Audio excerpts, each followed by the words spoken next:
You know, most of us come to Dharma visualizing, hoping, wishing, praying, thinking, projecting that the minute you get into Dharma and you meet that all-powerful guru and you get that all-powerful mantra and you get that all-powerful teaching, just something clicks in your mind and something just turns around.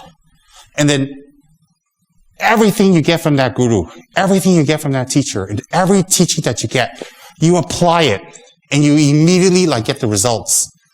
And the minute you get the results, you start coming out from hiding and you start appearing to the world as an enlightened, awakened, totally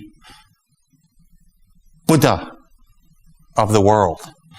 And that single mantra, that single teaching, that single magical encounter with your guru doesn't mean that you'll come out and see the world the way you think. And we have misconceptions.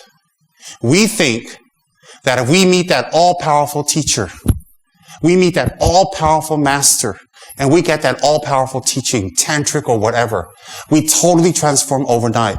And then we go home, we meditate, and we do the mantra, we do the offerings, we do it for 2 weeks, 3 weeks, 4 weeks, and guess what? We're still where we are. And we still haven't changed. We still haven't transformed. We're still exactly the way we are. Because you know what? We created all the problems, and then we hide. And then we stay behind the problems. And then we come to the Dharma and we expose ourselves a little. And then we hide. And then we expose ourselves. And then we hide. And then we come out. And then we expose ourselves. And then we're not happy. And then we hide again.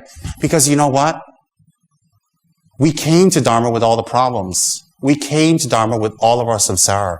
We came to Dharma with all of our anger and hatred and desire and ignorance. We came to the Dharma with all these emotions. And we think that all magical Dharma, that all magical mantra is going to take it all away. You know what? It can take it away. It can help you to come out. But you got to do the homework.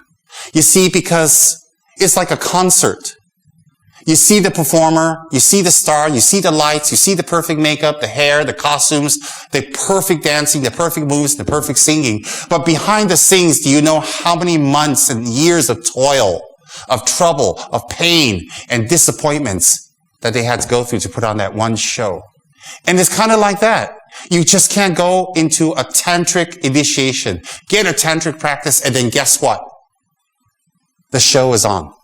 It's not like that. There's the homework behind the scenes. The mantras do have power. The teachings do have power. The meditations do have power. Tantra does have power.